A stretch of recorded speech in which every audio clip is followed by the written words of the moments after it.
കേരളം ഒരു പുതിയ പാതയിലേക്ക് നീങ്ങുകയാണ്. അവസരങ്ങളുടെ തുറമുഖങ്ങളെ ചേർത്ത് പിടിച്ചുകൊണ്ടുള്ള ഓഷ്യൻസ് ഓഫ് ഓപ്പർച്യൂണിറ്റീസ് എന്ന കാഴ്ചപ്പാടിലെ ഒരു പുതിയ തലത്തിലേക്ക് നീങ്ങുമ്പോൾ ഞാൻ ഏകദേശം 30 വർഷത്തിന് മുമ്പേ 3 പതിറ്റാണ്ടിന് മുമ്പേ കേരളത്തോട് സംസാരിച്ചിട്ടുള്ള സമുദ്ര എക്കോണമി അല്ലെങ്കിൽ ഓഷ്യൻ എക്കോണമി അല്ലെങ്കിൽ ബ്ലൂ എക്കോണമി എന്ന് പറയുന്ന ഒരു സബ്ജക്റ്റിൻ്റെ ഭാഗമായിട്ട് മുന്നോട്ട് വന്നിട്ടുള്ള വർഷങ്ങളായിട്ട് നടത്തിക്കൊണ്ടിരിക്കുന്ന സെമിനാറിൻ്റെയും മാരിടൈം എക്കോണമിയുടെയും logistics supply chain export import customs maritime law arbitration marine insurance marine environment oceanography and multiple തലത്തിലുള്ള മാരിടൈമിൻ്റെ സെക്ടേഴ്സുകൾ ഒരു സ്റ്റേറ്റിൻ്റെ ഒരു രാജ്യത്തിൻ്റെ economy employment business industry legal journal തലത്തിലേക്ക് ഏത് തരത്തിൽ സഹായിക്കും എന്നുള്ള തരത്തിലേക്കുള്ള ഒരു സബ്ജക്റ്റുമായിട്ട് ബന്ധപ്പെട്ടിട്ടാണ് ഈ വർഷവും ജൂലൈ മാസം 15-ാം തീയതി ഈ ഹോട്ടലിൽ വെച്ച് ഡിമോറയിൽ വെച്ച് രാവിലെ 9 മണി തൊട്ട് രാത്രി 9:30 വരെ കണ്ടിന്യൂസ് ആയിട്ടുള്ള പ്രോഗ്രാം അറേഞ്ച് ചെയ്തിരിക്കുന്നത്. ഈ ഓഷ്യൻ എക്കോണമി അല്ലെ ബ്ലൂ എക്കോണമി എന്ന് പറയുന്ന സബ്ജക്റ്റിനെ ഏറ്റവും കൂടുതൽ തിരിച്ചറിഞ്ഞിട്ടുള്ള ഒരു ഓർഗനൈസേഷനാണ് വേൾഡ് മലയാളി കൗൺസിൽ. പല രാജ്യങ്ങളിൽ വ്യാപിച്ചു കിടക്കുന്ന വേൾഡ് മലയാളി കൗൺസിലിന് ഓഷ്യൻ എക്കോണമിയുടെ ഇമ്പോർട്ടൻസ് എന്താണെന്നുള്ള കാര്യത്തെക്കുറിച്ച് മനസ്സിലാക്കാൻ പ്രത്യേകിച്ചും അതിൻ്റെ അന്നത്തെ ചെയർമാനായിട്ടുള്ള ജോണി കുരുവിള സാറിന് കഴിയുകയും അങ്ങനെ ബ്ലൂ എക്കോണമി എന്ന് പറയുന്ന ഒരു ഫോറം കൂടെ തുടങ്ങിക്കൊണ്ടാണ് വേൾഡ് മലയാളി കൗൺസിലും ഈ രംഗത്തേക്ക് മുന്നോട്ട് വന്നിരിക്കുന്നത്. 15-ാം തീയതി നടക്കുന്ന പ്രോഗ്രാമിനകത്തിലെ 3 സെക്ടേഴ്സായിട്ടാണ് അതിനെ തരംതിരിച്ചിരിക്കുന്നത്. ഒന്നാമത്തെ സെക്ടർ രാവിലെ 9 മണി തൊട്ട് 12 മണി വരെ നടത്തുന്ന സ്റ്റുഡൻസ് ആൻഡ് യൂത്തിന് വേണ്ടിയിട്ടുള്ള ഒരു എക്സ്ക്ലൂസീവ് സെഷനാണ്. ഈ പ്രപഞ്ചത്തിന് അത്രയും ഓപ്പർച്യൂണിറ്റിയുള്ള അതോടൊപ്പം തന്നെ അതേ തരത്തിലേക്ക് പോസിബിലിറ്റീസും ചലഞ്ചസുമുള്ള ഒന്നാണ് maritime blue economy and multiple sectors of shipping. അത് ഞാൻ കേവലം തിയറിയുടെ അടിസ്ഥാനത്തിൽ പറയുന്നതല്ല. ഏകദേശം 25 ലക്ഷം കണ്ടെയ്നറുകളും in addition to that breakable കാർഗോയും ലോകരാജ്യങ്ങളിൽ കൈകാര്യം ചെയ്തിട്ടുള്ള ട്രൂ എക്സ്പീരിയൻസിൻ്റെ അടിസ്ഥാനത്തിലാണ് ഞാനിത് പറയുന്നത്. അതിൻ്റെ വിവിധ വശങ്ങൾ നമ്മുടെ വിദ്യാർത്ഥി സമൂഹത്തിനും നമ്മുടെ യുവാക്കൾക്കും, ബിക്കോസ് ഇന്ന് വളരെ അധികം ബ്രെയിൻ ട്രെയിനും മണി ട്രെയിനും നമ്മുടെ നാട്ടിൽ നടക്കുന്നുണ്ട്, അതിൻ്റെ റിയാലിറ്റി നമ്മുടെ യങ്സ്റ്റേഴ്സിന് പറഞ്ഞു കൊടുക്കുക, അതിലെ ഓരോ തരത്തിലുമുള്ള വിദ്യാഭ്യാസം, തൊഴിൽ, എൻ്റർപ്രണർഷിപ്പ്, പ്രൊഫഷണൽ ഓപ്പർച്യൂണിറ്റീസ്, ഇൻ്റർനാഷണൽ ഇൻസ്റ്റിറ്റ്യൂഷൻസിൽ വരുന്ന ഓപ്പർച്യൂണിറ്റീസ് എന്നിവയെക്കുറിച്ച് വിദ്യാർത്ഥികൾക്ക് പറഞ്ഞു കൊടുക്കുക, യുവാക്കൾക്ക് ബോധവൽക്കരണം നടത്തുക എന്നുള്ളതാണ് മോർണിംഗ് സെഷൻ്റെ ഒരു ലക്ഷ്യം. പ്രോഗ്രാമിനകത്തിലെ വിവിധ കോളേജുകളിലെ പ്രൊഫസർമാർ, ശ്രീനാരായണ ഓപ്പൺ യൂണിവേഴ്സിറ്റിയുടെ VC, ചാണ്ടി ഉമ്മൻ സാർ, അങ്ങനെ വിവിധ തരത്തിലേക്കുള്ള ആൾക്കാർ ഇനാഗുറൽ സെഷനിലും അത് കഴിഞ്ഞിട്ട് തുടങ്ങുന്ന സെഷനിനകത്തിലെ സബ്ജക്റ്റ് സെഷനകത്തിലെ ആൻഡ് അബ്സല്യൂട്ട്ലി ഈ സബ്ജക്റ്റിൻ്റെ ഓരോ മേഖലയിലും professional and true expertise and experience നേടിയിട്ടുള്ള ആൾക്കാർ നൽകുന്ന ക്ലാസ്സുകളാണ്. അത് ഓരോ വിഷയത്തെയും കൃത്യമായിട്ട് ഡിവൈഡ് ചെയ്ത് ഐഡൻറ്റിഫൈ ചെയ്തിട്ട് നടത്തുന്ന ആ കുട്ടികൾക്ക് അറിവ് കിട്ടുന്ന ഒരു സെഷനാണ് രാവിലെ വെച്ചിരിക്കുന്നത്.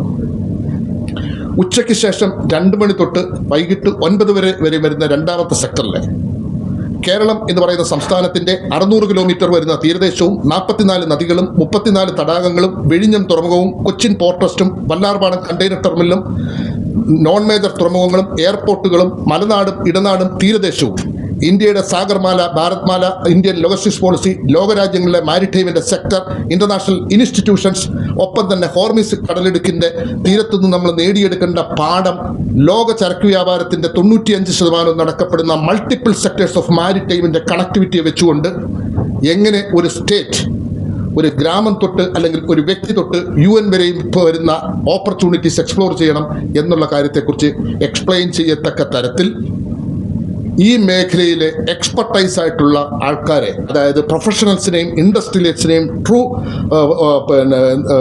നോളജബിൾ പേഴ്സണെയും വെച്ചുകൊണ്ടുള്ള പ്രോഗ്രാം 2 മണി തൊട്ട് 4:30 വരെയും ആദ്യത്തെ സെഷനായിട്ടും, അതിനുശേഷം ഒരു റിഫ്രഷ്മെൻറ്റ് കഴിഞ്ഞ് 5 മണിക്ക് ശേഷം ഇതേ തരത്തിൽ തന്നെ the present scenario of the Kerala maritime sector, എവിടെയാണ് ഒരു നീണ്ട കാലത്തെ തുറമുഖ ചരിത്രം പറയാനുള്ള കേരളത്തിന് ഓഷ്യൻസ് ഓഫ് ഓപ്പർച്യൂണിറ്റീസ് ഉള്ള മാരിടൈം ദുബൈയും സിംഗപ്പൂരും ബുസാനും ഒക്കെ ഈ മേഖലയിലേക്ക് മുന്നോട്ട് വന്നപ്പോൾ എവിടെയാണ് കേരളത്തിന് കൈവിട്ടു പോയത് എന്നുള്ള കാര്യവും നാം ഇനിയും എന്ത് ചെയ്യണം എന്നുള്ള കാര്യത്തെക്കുറിച്ച് ഞാനതിൻ്റെ പേപ്പർ അവതരിപ്പിക്കുകയും അതിൽ ആദരണീയനായിട്ടുള്ള ചീഫ് മിനിസ്റ്റർ അതിനകത്തിലേക്ക് പങ്കെടുക്കുകയും ഇൻഡസ്ട്രിയൽ മിനിസ്റ്ററും ടൂറിസം മിനിസ്റ്ററും, കാരണം ocean economy, blue economy multiple ഡിവിഷനുകളുള്ളതാണ്. മാരിടൈം ട്രേഡ് അതിനകത്തിലേക്ക് വരുന്നു, ടൂറിസം അതിൻ്റെ ഒരു ഭാഗമാണ്, ഇൻഡസ്ട്രി അതിൻ്റെ ഭാഗമാണ്, സ്കില്ലിംഗ് അതിൻ്റെ ഭാഗമാണ്, ഫിഷറീസ് അതിൻ്റെ ഭാഗമാണ്, അക്വാകൾച്ചർ അതിൻ്റെ ഭാഗമാണ്, മാരികൾച്ചർ അതിൻ്റെ ഭാഗമാണ്. അത്ര വാസ്റ്റായിട്ടുള്ള സബ്ജക്റ്റാണ്. പ്രത്യേകിച്ചും വിഴിഞ്ഞം തുറമുഖം, അതുപോലെ തന്നെ കൊച്ചിയിലെ കൊച്ചിൻ പോർട്ട് ട്രസ്റ്റിനകത്തിൽ വരുന്ന ഷിപ്പ് നിർമ്മാണ കമ്പനിയായിട്ടുള്ള ഷിപ്പ് യാർഡിലേക്ക് ഏകദേശം 23,000 കോടി രൂപയുടെ ഇൻവെസ്റ്റ്മെൻറ്റ് ടെക്നിക്കൽ സെക്ടറിലേക്കും വരുമ്പോൾ ഈ സബ്ജക്റ്റിന് വളരെ അധികം ഇമ്പോർട്ടൻസ് ഉണ്ട്. ഒപ്പം ഇന്ത്യ ഒരു ഡെവലപ്ഡ് രാജ്യമാകാൻ വേണ്ടി ശ്രമിക്കുന്നത് ലോജിസ്റ്റിക്സ് കോസ്റ്റ് കുറച്ചുകൊണ്ട് മൾട്ടിപ്പിൾ സെക്ടേഴ്സ് ഓഫ് മാരിടൈമിനെ ഉൾപ്പെടുത്തിക്കൊണ്ടാണ്. അപ്പോൾ അത്രമാത്രം അതൊരു ആവശ്യകതയുള്ള ഒരു സബ്ജക്റ്റ് ആയ സ്ഥിതിക്ക് ഈ പറയുന്ന സബ്ജക്റ്റിൻ്റെ അടുത്ത സെക്ടറായിട്ട് ഈ പറയുന്ന വൈകിട്ട് 5 മണി തൊട്ട് 8:30 വരെ ക്ഷണിക്കപ്പെടുന്ന അതിഥികളും കുറച്ചുപേരെ നമ്മൾ രജിസ്ട്രേഷനിൽ കൂടെയും ഈ ഹോട്ടലിൽ വെച്ച് പിന്നെ വിളിച്ചിട്ടുണ്ട്, അല്ലെങ്കിൽ ക്ഷണിച്ചിട്ടുണ്ട്. അവരെയും കൂടി ഉൾപ്പെടുത്തിക്കൊണ്ടാണ് ഈ പ്രോഗ്രാം പോകുന്നത്. പ്രോഗ്രാമിനകത്തിലെ സെമിനാറിനോടൊപ്പം തന്നെ ഒരു എക്സിബിഷൻ, അതിനോടൊപ്പം തന്നെ പാനൽ ഡിസ്കഷൻ, എക്സ്പെർട്ട് ഒപ്പീനിയൻ, മറ്റ് വരുന്ന ആൾക്കാരുടെ ഇതുമായിട്ട് ബന്ധപ്പെട്ട അഭിപ്രായങ്ങളും എല്ലാം ഒപ്പിയെടുത്ത് സ്റ്റേറ്റിൻ്റെ ഒരു പൊളിറ്റിക്കൽ കാഴ്ചപ്പാടും ഇല്ലാതെ, അല്ലെങ്കിൽ ഒരു തരത്തിലുള്ള പൊളിറ്റിക്കൽ വ്യത്യാസങ്ങളോ ബാക്കിയൊന്നും ഇല്ലാതെ അബ്സല്യൂട്ട്ലി ഒരൊറ്റ ഒബ്ജക്റ്റ് മാത്രമുണ്ട്. സ്റ്റേറ്റിന് എംപ്ലോയ്മെൻറ്റ്, ബിസിനസ്, ഇൻഡസ്ട്രി ഈ തലത്തിലേക്ക് എങ്ങനെ ഡെവലപ്പ് ചെയ്യാം, ഒരു സുസ്ഥിര വികസനത്തിലേക്ക് കൊണ്ടുപോകുക എന്ന ലക്ഷ്യത്തിലേക്കാണ് ഈ പ്രോഗ്രാം നമ്മൾ അറേഞ്ച് ചെയ്തിരിക്കുന്നത്. ഇതാണ് നമ്മളുടെ പ്രോഗ്രാം. ജൂലൈ 15 ബുധനാഴ്ച ദിവസമാണ് പ്രോഗ്രാം. അപ്പം ആ പ്രോഗ്രാം നമ്മളെല്ലാവരും കൂടെ ഒന്നിച്ച് ചേർന്നാൽ മാത്രമേ നമ്മുടെ കുഞ്ഞുങ്ങൾക്ക് അവസരം ഇവിടെ കിട്ടുകയുള്ളൂ. നീണ്ട കാലത്തെ പ്രവാസത്തിൻ്റെ അനുഭവമുള്ള ഒരാളാണ് ഞാൻ. അതത്ര സുഖകരമായ ഒന്നുമല്ല. സ്വന്തം അച്ഛനമ്മമാരുടെ മാറിടത്തിൽ നിന്ന് മാറി നിൽക്കുക, കൂട്ടുകാരിൽ നിന്നും മാറി നിൽക്കുക, വീട്ടിലൊരാവശ്യം വരുന്ന സമയത്ത് ഓടിയെത്താൻ പറ്റാതൊക്കെ വരുന്നത് എന്ന് പറയുന്നത് പോക്കറ്റിൽ വരുന്ന പണക്കിൽക്കത്തിനേക്കാളൊക്കെ ഉപരി ഒരുപാട് ദുഃഖങ്ങളും മറ്റൊക്കെയുള്ള ഒരു കാര്യമാണ്. നാളെ നമ്മുടെ കുഞ്ഞുങ്ങൾ നമ്മുടെ കൂടെ വേണം. അതാണ് ഈ പ്രോഗ്രാമിലെ ആത്യന്തികമായിട്ട് ഞങ്ങളുടെ ലക്ഷ്യം. ഈ ഓഷ്യൻ അല്ലെങ്കിൽ കേരള സമുദ്ര മിഷൻ എന്നുള്ള തരത്തിലേക്ക് ഇറങ്ങിത്തിരിച്ച ഒരു 3 പതിറ്റാണ്ടിന് മുമ്പ് ഇറങ്ങിത്തിരിച്ചതിൻ്റെ ലക്ഷ്യവും ഇത് തന്നെയാണ്. കഴിഞ്ഞ 30 വർഷങ്ങളായി ജീവിതം തന്നെ മാരിടൈം എന്നൊരു വിഷയത്തിൽ കേന്ദ്രീകരിച്ചുകൊണ്ട് അതിൻ്റെ നിയമവശങ്ങൾ പഠിക്കുകയും വക്കീലാകുകയും അതിൻ്റെ ഏറ്റവും പരമോന്നത ലക്ഷ്യത്തോടു കൂടി അദ്ദേഹം പഠിച്ച് തുടങ്ങിയ ഒരു വിഷയമാണ് ഈ മാരിടൈം ബിസിനസ്. സ്വന്തമായി അദ്ദേഹം ഒരു മാഗസിനും അതിനുവേണ്ടി തുടങ്ങിയിട്ടുണ്ട്. 10 വർഷങ്ങൾക്ക് മുമ്പ് തിരുവനന്തപുരത്ത് വെച്ച് ഇദ്ദേഹത്തെ പരിചയപ്പെടുവാൻ ഇന്ന് ഇദ്ദേഹം പറഞ്ഞ പല കാര്യങ്ങളും കേരളത്തിന് അത്യന്താപേക്ഷിതമാണ് എന്ന് പറയുകയും വേൾഡ് മലയാളി കൗൺസിലിൻ്റെ ഗ്ലോബൽ പ്രസിഡന്റ് എന്ന നിലയിൽ അന്ന് ഞങ്ങളുടെ 17 ഫോറത്തിൽ ഒരു ഫോറം ഈ ബ്ലൂ എക്കണോമി എന്ന പേരിൽ തുടങ്ങുകയും ചെയ്തു. അതിൻ്റെ ചെയർമാനായി അദ്ദേഹത്തെ ആക്കുകയും കഴിഞ്ഞ 10 വർഷത്തിനുള്ളിൽ ഏതാണ്ട് 4-5 സെമിനാറുകൾ, ഒന്ന് കഴിഞ്ഞ വർഷം ഇവിടെ തന്നെ, കഴിഞ്ഞ മാർച്ചിൽ ഇവിടെ തന്നെ വെച്ച്, ഈ ഹോട്ടലിൽ തന്നെ വെച്ച് നടത്തുകയും നമ്മുടെ ജഡ്ജി നാഗരേഷിൻ്റെ നേതൃത്വത്തിൽ സെമിനാറുകൾ നടത്തുകയും നേവിയെയും ലോ അക്കാഡമിയെയും ഒക്കെ കൂട്ടിച്ചേർത്തുകൊണ്ട്, ദുബായിൽ നിന്നുള്ള കമ്പനികളെയൊക്കെ കൂട്ടിച്ചേർത്തുകൊണ്ട് നടത്തുകയും ചെയ്തു. വേൾഡ് മലയാളി കൗൺസിൽ എന്ന സംഘടന 1995 നമ്മളുടെ കടന്നുപോയ മുൻ ഇലക്ഷൻ കമ്മീഷണർ ടി.എൻ. ശേഷൻ സാറും കേരളത്തിൽ കമ്പ്യൂട്ടർ വിപ്ലവം നടത്തിയ KPP നമ്പ്യാരും ഒത്തുചേർന്ന് തുടങ്ങി വെച്ച ഒരു സംഘടനയാണ് 1995 ന്യൂജേഴ്സിയിൽ. ഇന്ന് കേരളത്തിൽ നമുക്ക് രജിസ്ട്രേഷൻ ചെയ്ത് ഇന്ത്യ ഗവൺമെൻറ്റിൻ്റെ അംഗീകാരത്തോടു കൂടി നടത്തുന്ന വേൾഡ് മലയാളി കൗൺസിൽ എന്ന സംഘടനയുടെ സഹകരണത്തോടു കൂടിയിട്ടാണ് ഈ പ്രോഗ്രാം നമ്മളിപ്പോൾ നടത്തുന്നത്. ഇന്നത്തെ കാലഘട്ടത്തിൻ്റെ ആവശ്യം തിരിച്ചറിഞ്ഞുകൊണ്ട് നമ്മുടെ പുതിയ മുഖ്യമന്ത്രി കേരള സമുദ്ര മിഷൻ എന്ന പ്രോഗ്രാം കൊണ്ടുപോയി കേരളത്തെ ഒരു പോർട്ട് ഡെസ്റ്റിനേഷൻ ആക്കുകയും ചെയ്യുമെന്ന ഈ സമയത്ത് കഴിഞ്ഞ 10 കൊല്ലമായി നമ്മൾ പ്രവർത്തിച്ചുകൊണ്ടിരിക്കുന്ന ഇതിനൊരു സായുജ്യം കാണുകയാണ്. നമ്മളെ നാമിനെ വിളിക്കുകയും ബേബി മാത്യു സോമതിരവും ഒക്കെ മീറ്റിങ്ങുകൾ നടത്തുകയും നമ്മളോട് പങ്കുചേർന്നുകൊണ്ട് ഇതൊരു വൻ വിജയമാക്കി തീർക്കും എന്ന് അദ്ദേഹം പറയുകയും ചെയ്തു.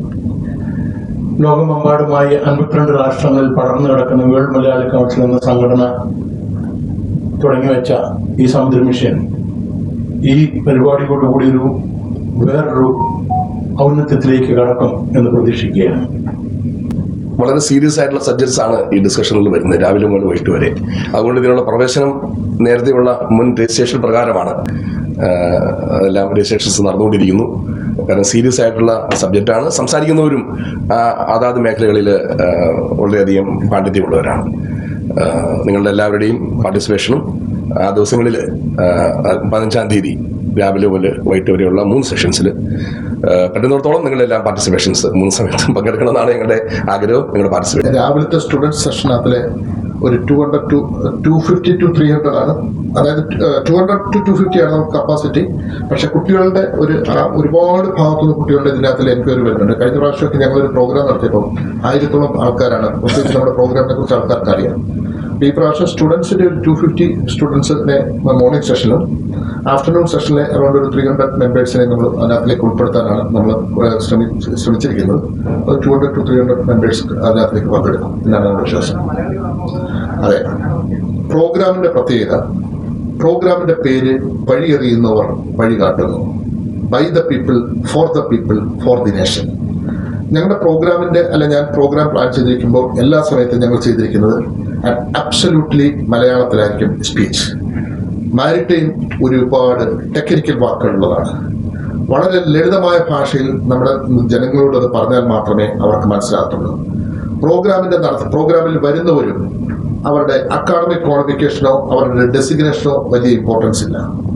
അബ്സല്യൂട്ടായിട്ട് മലയാളി ആ മേഖലയിൽ നേടിയിട്ടുള്ള അറിവ്, എക്സ്പീരിയൻസ്, എക്സ്പെർട്ടൈസ് ഷെയർ ചെയ്യുന്ന മലയാളം ലാംഗ്വേജിൽ അതിനെ സംസാരിക്കുമ്പോൾ സ്വാഭാവികമായിട്ടും ഇംഗ്ലീഷ് കയറിപ്പോവും. അത്തരത്തിലേക്കുള്ള ഒരു പ്രോഗ്രാമാണത്. എല്ലാ വർഷത്തെയും പ്രോഗ്രാം അങ്ങനെയായിരുന്നു. വിഴിഞ്ഞം അദാനിയുടെ പോർട്ടിന് ഒരു ഇൻവൈറ്റ് ചെയ്തായിരുന്നു. ആൻഡ് അതിന്റെ CEO ഔട്ട് ഓഫ് സ്റ്റേഷനാണെന്ന് പറഞ്ഞു. അപ്പോൾ അതുകൊണ്ട് വരാൻ പ്രയാസമാണെന്ന് പറഞ്ഞു. വിഴിഞ്ഞം വിസിലിന്റെ MDക്ക് ലെറ്റർ കൊടുത്തു. സാർ വരുന്നുണ്ട്, അതിനകത്ത് പ്രോഗ്രാമിൽ വരുന്നുണ്ട്. എല്ലാവരും ഇപ്പം തന്നെ ഷിപ്പിങ്ങിന്റെ ഓരോ സബ്ജക്റ്റ് തിരിച്ചാണ്. ഷിപ്പിംഗ്, ലോജിസ്റ്റിക്സ്, എക്സ്പോർട്ട് ഇമ്പോർട്ടിനെ കുറിച്ച് സംസാരിക്കുന്നത് തിരുവനന്തപുരത്ത് നെയ്യാറ്റിൻകരയിൽ നിന്നും ദുബൈയിലുള്ള നാവിയോ എന്ന് പറയുന്നത് UAE സെക്കൻഡ് ലാർജസ്റ്റ് NVOCC എന്ന് വിളിക്കും, non vessel cargo operating company.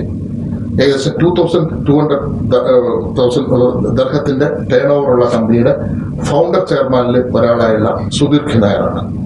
ആ സുധീർ നായരുടെ പ്രത്യേകത, കഴിഞ്ഞ 30 വർഷമായിട്ട് ആ ഇൻഡസ്ട്രിയുടെ ഏറ്റവും ചെറിയ പോസ്റ്റ് തൊട്ട് ഇന്ന് അതിന്റെ ചെയർമാനായിട്ട് ലോകരാജ്യങ്ങളിൽ വ്യാപിച്ചു കിടക്കുന്ന കമ്പനിയുടെ ഹെഡാണ്.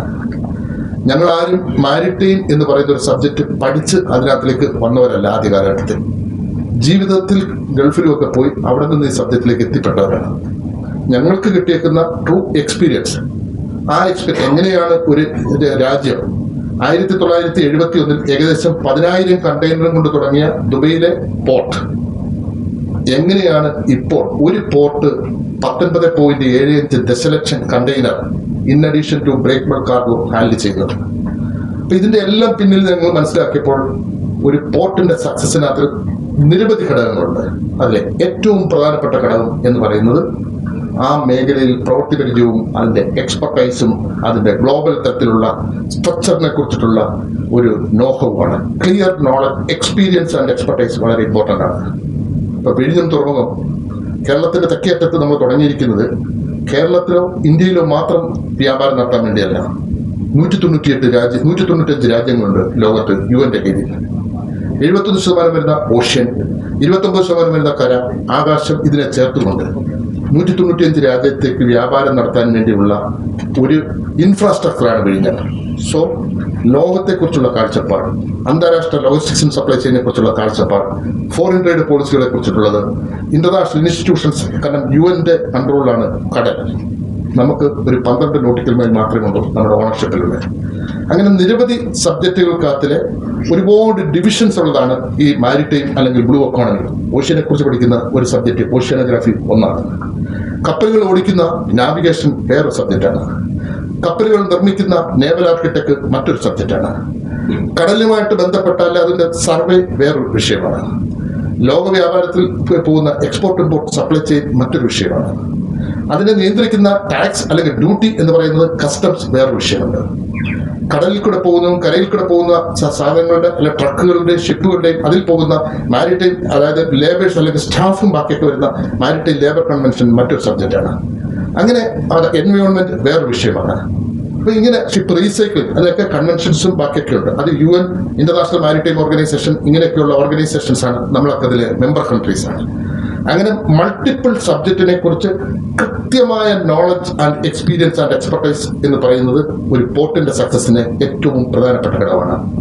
Real forecasting and planning and at the same time the proper scientific management.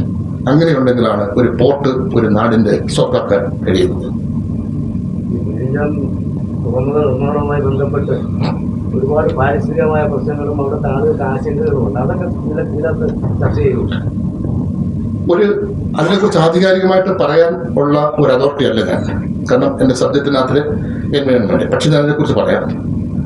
ലോകത്ത് കടൽ ഉപയോഗിക്കുമ്പോഴും അതുമായിട്ട് ബന്ധപ്പെട്ടിട്ടുള്ള കാര്യങ്ങൾ പോകുമ്പോൾ എൻവയോൺമെന്റുമായിട്ട് ബന്ധപ്പെട്ട ഇഷ്യൂസുകളെ അഡ്രസ് ചെയ്യാൻ കടൽ എന്ന് പറയുന്നതിന്റെ 200 നോട്ടിക്കൽ മൈൽ കഴിഞ്ഞാൽ ഓപ്പൺ സീ ആണ്.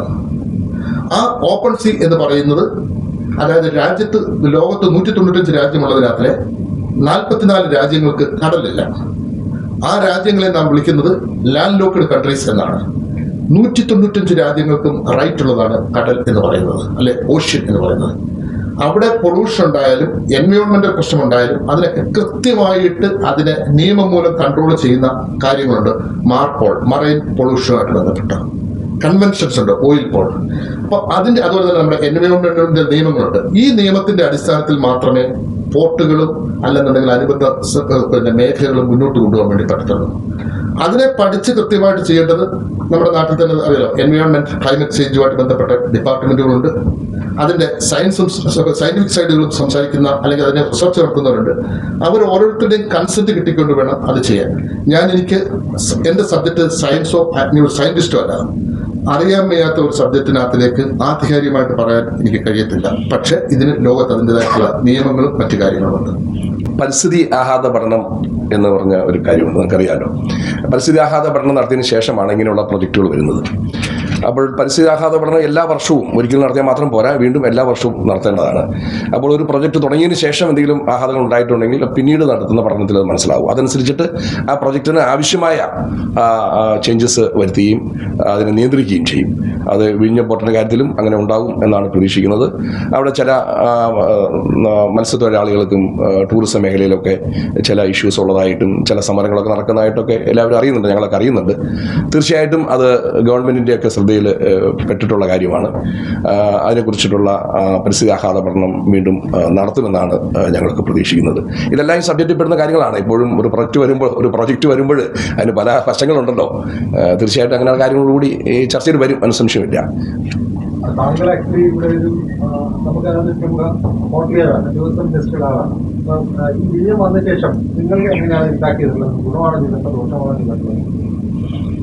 അത് ഇതൊരു വല്ലാത്തൊരു സബ്ജക്റ്റാണ്. തുറമുഖത്തിന് ഇദ്ദേഹം പറഞ്ഞ ഒത്തിരി ആക്ടിവിറ്റീസ് ഉണ്ട്, വളരെ വിശാലമായ കാര്യങ്ങളാണ്. നമ്മൾ രണ്ട് രീതിയിൽ തന്നെ കാണണം. ഒന്ന്, ഒരു സ്റ്റേറ്റിൻ്റെ എക്കണോമിക്കൽ ഡെവലപ്മെൻറ്റ്, ഒരു രാജ്യത്തിൻ്റെ എക്കണോമിക്കൽ ഡെവലപ്മെൻറ്റ്, പിന്നെ ആ പ്രദേശവാസികളുടെ ജീവിതവും അവരുടെ നിലനിൽപ്പും. ഇങ്ങനെ 3 ഫാക്ടേഴ്സ് അതിനകത്തുണ്ട്. ഇത് തമ്മിൽ ബാലൻസ് ചെയ്താണ് പോകേണ്ടത്. അത് തുടങ്ങുമ്പോൾ ചിലപ്പോൾ അത് ബാലൻസ് ചെയ്യണമെന്നില്ല. തുടങ്ങി കഴിയുമ്പോഴാണല്ലോ ചില പ്രശ്നങ്ങൾ നമുക്ക് എല്ലാവർക്കും മനസ്സിലാകുന്നത്. തുടങ്ങുന്നതിന് മുമ്പ് അങ്ങനെ അത്രയും മനസ്സിലാകണമെന്നില്ല. അപ്പോൾ തുടങ്ങിക്കഴിയുമ്പോൾ അങ്ങനെയുള്ള പ്രോബ്ലംസ് റേസ് ചെയ്യുമ്പോൾ അതിനാണ് ചർച്ചകൾ വരുന്നത്. അതിനാണ് ഈ പരിസ്ഥിതി ആഘാത പഠനം എല്ലാ വർഷവും നടത്തണമെന്ന് അതിൽ പറയുന്നുണ്ട്. അപ്പം അങ്ങനെയുള്ള ആവശ്യമായ മാറ്റങ്ങളൊക്കെ ഈ ഇതിലെ പ്രൊജക്റ്റുകളൊക്കെ വരുത്താവുന്നതാണ്. ഇപ്പോൾ ഒരു ഉദാഹരണത്തിന് പറയുകയാണെങ്കിൽ, ഇപ്പോൾ സിംഗപ്പൂര് വളരെ വളരെ കുറച്ച് സ്ഥലമേ അവർക്കുള്ളൂ. തീരം വളരെ കുറവുള്ള ഒരു രാജ്യമാണ് സിംഗപ്പൂർ. ലോകത്തിലെ ഏറ്റവും വലിയ മൂന്നാമത്തെ പോർട്ടാണ് സിംഗപ്പൂർ പോർട്ട്. അവിടെ ആ പോർട്ട് ചെയ്തിരിക്കുന്നത് വേറൊരു അലൈൻമെന്റിലാണ്. ഇവിടെ വിഴിഞ്ഞത്ത് ചെയ്തിരിക്കുന്നത് തീരം എടുത്തുകൊണ്ടാണ്, തീരത്തിനെ മാത്രം ബേസ് ചെയ്തുകൊണ്ടാണ് വിഴിഞ്ഞത്ത് ചെയ്തിരിക്കുന്നത്. അപ്പോൾ ആ തീരത്ത് ടൂറിസം കൊണ്ട് അതിലുപരി ഫിഷിങ് 19,000 ആളുകൾ ഫിഷിങ് ചെയ്യുന്ന ഒരു സ്ഥലമാണ്. തീരം എടുത്തുള്ള ഒരു അലൈൻമെന്റ് ആണ് ഇവിടെ ഇപ്പോൾ ഉള്ളത്. ഇനി ഫർദർ ഡെവലപ്മെന്റ്സ് വരുമ്പോൾ അതിന് ഓപ്ഷനുണ്ട്. അത് വെർട്ടിക്കൽ അലൈൻമെന്റ് ആകാം, സിംഗപ്പൂർ പോലെ വെർട്ടിക്കൽ അലൈൻമെന്റ് ആകാം.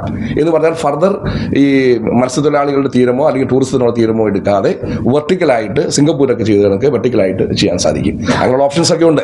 ഇതെല്ലാം ചർച്ച വന്നു തുടങ്ങിയിട്ടുണ്ട് ഇപ്പോഴത്തെ സാഹചര്യത്തിൽ. എനിവേ വളരെ വിശാലമായ ഒരു സബ്ജക്റ്റാണിത്. അതുകൊണ്ടാണ് വേൾഡ് മലയാളി കൗൺസിൽ എല്ലാ വർഷവും ഇതുമായി ബന്ധപ്പെട്ട ചർച്ച നടത്തുന്നത്. ശരിക്കും ഇതിന്റെ ഒരു എക്കണോമിക്സ്, ഈ ബ്ലൂ എക്കോണമി എന്ന് പറഞ്ഞ സബ്ജക്റ്റ് തന്നെ സംസാരിക്കാൻ തുടങ്ങിയിട്ട് കുറച്ച് നാളെ ആയിട്ടുള്ളൂ. അത് വലിയൊരു സബ്ജക്റ്റാണ്. അതിനകത്ത് ഈ ടൂറിസവും ഇനി ഇവിടെ പറയാത്തൊരു കാര്യം ക്രൂയിസ് ടൂറിസം എന്ന് പറയുന്ന വലിയൊരു ബിസിനസ് മേഖലയാണ്. ഇതൊക്കെ ഇതിൽ വരുന്നതാണ്.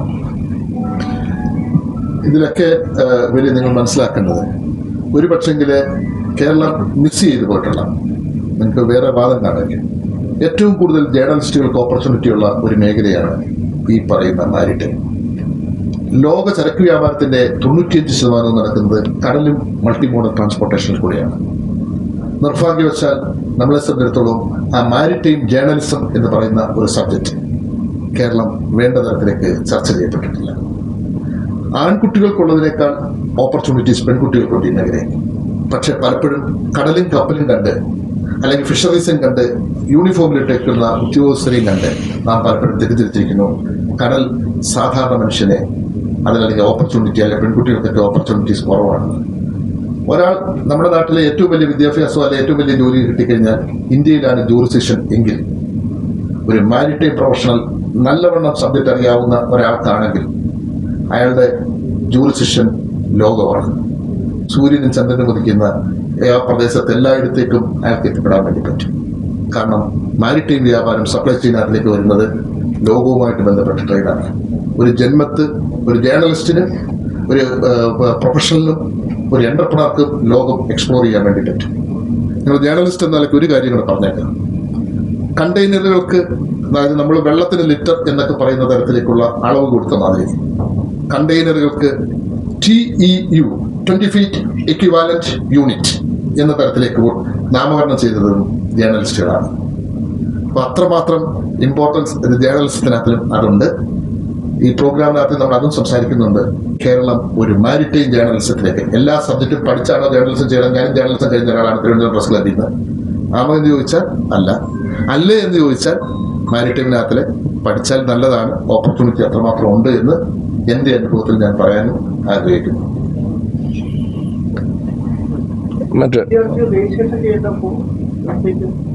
വിദ്യാർത്ഥികളുടെ ഓൾറെഡി രജിസ്ട്രേഷന്റെ കഴിഞ്ഞിരിക്കുന്നു. എങ്കിൽ പോലും നിങ്ങൾക്ക് ആരെങ്കിലും ഉണ്ട് എന്നുണ്ടെങ്കിൽ പറഞ്ഞാലേ നമുക്ക് അത് രജിസ്റ്റർ. കാരണം ജൂലൈ 5-ാം തീയതി ആയപ്പോൾ തന്നെ കുട്ടികളെല്ലാം രജിസ്റ്റർ ചെയ്ത് കഴിഞ്ഞു.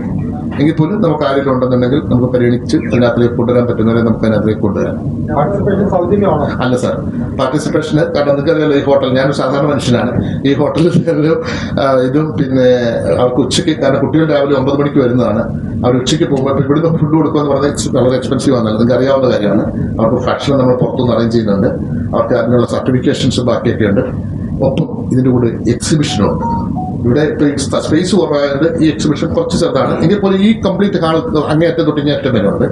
അപ്പോൾ എക്സിബിഷനും കുട്ടികൾക്കുണ്ട്. ഓക്കെ, അപ്പോൾ അതുകൊണ്ട് ഒരു 500 റുപ്പീസ് നമ്മൾ അതിനകത്ത് ചാർജ് ചെയ്തിട്ടുണ്ട്. ഒരു മിനിമം ഞങ്ങൾക്ക് കോസ്റ്റ് കവർ ചെയ്യത്തില്ല, എങ്കിൽ പോലും ഒരു മിനിമം സഹായം എന്ന നിലയ്ക്ക് അത്തരത്തിലേക്ക് ചെയ്യുന്നുണ്ട്. രാവിലെ 9 മണി മുതൽ 12 മണി വരെ നമ്മുടെ സ്റ്റുഡൻസിനെ എങ്ങനെ നമുക്ക് എഡ്യൂക്കേറ്റ് ചെയ്യാം എന്നുള്ളതാണ് നമ്മൾ കോൺസെൻട്രേറ്റ് ചെയ്യുന്നത്. ഇന്ന് മാരിടൈം ബിസിനസ്സിലേക്ക് പിള്ളേർ സ്റ്റുഡൻസിന് ഇറങ്ങിച്ചെല്ലാൻ, അവിടെ എഡ്യൂക്കേഷണൽ ട്രെയിനിങ് എടുക്കാൻ വിമുഖതയുണ്ട്, അറിവില്ലായ്മയുണ്ട്. അത് മാറ്റിക്കൊടുത്തുകൊണ്ട് ലോകത്തിൻ്റെ തന്നെ ഭാവി ബ്ലൂ എക്കണോമിയിലാണെന്ന് ചരിത്രകാരന്മാർ അല്ലെങ്കിൽ ഇത് സ്റ്റഡി ചെയ്യുന്നവർ വെളിപ്പെടുത്തി കൊടുത്തിട്ടുണ്ട്. അടുത്ത തലമുറ നോക്കുന്നത് ഈ എല്ലാ നദികളെയും ഒന്നിപ്പിച്ചുകൊണ്ട് ലോകമെമ്പാടും മാരിടൈം ബിസിനസ്സിനെ കുറിച്ച് മറൈൻ എഞ്ചിനീയറിംഗ് അതിലേക്ക് ആളുകൾ കുറവാണ് വരുന്നത്. അപ്പോൾ കേരളത്തിലെ മലയാളികളായ കുട്ടികൾക്ക് ഇവിടെ തന്നെ നിന്ന് പോകണം എന്നുണ്ടെങ്കിൽ ഈ പുറത്തേക്കുള്ള ഔട്ട്ഫ്ലോ നമുക്ക് തടയണമെങ്കിൽ അവരെ എഡ്യൂക്കേറ്റ് ചെയ്ത് അതിന് കോൺസെൻട്രേഷൻ കൊടുത്ത് അതിനുള്ളൊരു 3 അവർ ട്രെയിനിങ് ആണ് നമ്മൾ ഈ സ്റ്റുഡൻസിന് പ്രത്യേകമായി കൊടുക്കുന്നത്. ഇവിടെ പഠിക്കുക, അതിൻ്റെ ഓപ്പർച്യൂണിറ്റീസ് എന്തൊക്കെയുണ്ട്, അത് കിട്ടുന്ന ഏതെല്ലാം മേഖലകളിലാണ് പറയുകയാണെങ്കിൽ അതേപ്പറ്റി 2 വാക്കമാണെന്നാണോ എന്ന് പറയും. നമ്മുടെ വീട്ടിലുള്ള എല്ലാ വിദ്യാർത്ഥികൾക്കും അവരുടെ ഇൻട്രസ്റ്റ് ആയിട്ടുള്ള തലത്തിലേക്ക് പോകാൻ പറ്റുന്ന മേഖല. ഇപ്പൊ ഒരാൾക്ക് സയൻസിലെ ഓഷ്യാനോഗ്രഫിയെ കുറിച്ച് പഠിക്കുന്നു, മറൈൻ ബയോളജിയെ കുറിച്ച് പഠിക്കുന്നു, ഫിഷറീസിനെ കുറിച്ച് പഠിക്കുന്നു. ഒരാൾക്ക് എഞ്ചിനീയറിംഗ്, ഷിപ്പിംഗ് നിർമ്മിക്കണം, ഷിപ്പ് നിർമ്മാണം, നേവൽ ആർക്കിടെക്റ്റിലേക്ക് വരുന്നു, ഷിപ്പ് റീസൈക്ലിംഗ് അത് മറ്റൊരു എഞ്ചിനീയറിംഗ് ഡിവിഷനായിട്ട് വരുന്നു. നോട്ടിക്കൽ സയൻസ് നാവിഗേഷനിലേക്ക് വേണ്ടി പോകാൻ വേണ്ടി പറ്റുന്നു, എക്സ്പോർട്ട് ഇമ്പോർട്ട് ട്രേഡിലേക്ക് പോകാൻ വേണ്ടി പറ്റുന്നു, കസ്റ്റംസ് ഓഫീസേഴ്സ് ഉണ്ട്, അന്താരാഷ്ട്ര തലത്തിൽ മാരിടൈം ലോയർ. നമ്മുടെ നാട്ടിൽ ഒരുപാട് ലോയർമാരുണ്ട്, പക്ഷെ എത്ര പേരുണ്ട് മാരിടൈം ലോ എന്ന് പറയുന്നത്? 95% ഓഫ് ദ വേൾഡ് ട്രേഡ് എന്ന് പറയുന്നത് നടക്കുന്നത് ഓഷ്യനും മൾട്ടി മോഡൽ ട്രാൻസ്പോർട്ടേഷനുമായിട്ട് നടക്കുമ്പോൾ അതുമായിട്ട് ബന്ധപ്പെട്ട contract, agreement, breach of contract, ship നിർമ്മാണവുമായിട്ട് വരുന്ന കോൺട്രാക്ട്, മറ്റ് ഇഷ്യൂസ്, എത്ര മറൈൻ പൊള്യൂഷൻ, ഓഷ്യനിൽ നടക്കപ്പെടുന്ന ആക്സിഡന്റ്, അങ്ങനെ വരുന്ന ഏത് സർവേ, പോർട്ട് നിർമ്മാണം, ലൈറ്റ് ഹൗസിനെ സംബന്ധിച്ചിടത്തോളം കാര്യത്തില്, ഇന്റർ കണക്ടിവിറ്റിയെ കുറിച്ചിട്ടുള്ള കാര്യത്തിനകത്തിലെ CFS, ഈവൻ ഒരു വണ്ടി ഓടിക്കുന്ന ട്രക്ക് ഡ്രൈവർ തൊട്ട് കാർഗോ സ്റ്റഫ് ചെയ്യപ്പെടുന്ന സാധാരണ ലേബർ തൊട്ട് കണ്ടെയ്നർ റിപ്പയർ ചെയ്യുന്നവർ, ഇത് റിയലി എല്ലാ മേഖലയിലും ഓഷ്യൻസ് ഓഫ് ഓപ്പർച്യൂണിറ്റീസ്. ഞാൻ പറഞ്ഞില്ലേ, കേരളത്തിലെ ഏറ്റവും വലിയ വിദ്യാഭ്യാസവും അല്ലെ ഏറ്റവും വലിയ ജോലി എന്നൊക്കെ കാണുന്ന തരത്തിൽ അവർക്ക് ലോകത്തേക്ക് പോകാം. ഇന്ത്യ ആണെങ്കിൽ നിങ്ങൾ നല്ലൊരു മാരിടൈം പ്രൊഫഷണൽ ആണെങ്കിൽ ഒരു ജന്മത്ത് ലോകം എക്സ്പ്ലോർ ചെയ്യാൻ പറ്റുന്ന അവസരമായിരിക്കും. ഇതാണ് ഞങ്ങളും എന്നെയും 96-97 കാലഘട്ടത്തിൽ ഇതിനകത്തിലേക്ക് വന്നപ്പോൾ ലോകം ഞങ്ങളോട് പറഞ്ഞു തന്നിട്ടുള്ളത്. എല്ലാവർക്കും ഓപ്പർച്യൂണിറ്റി ഉണ്ട്.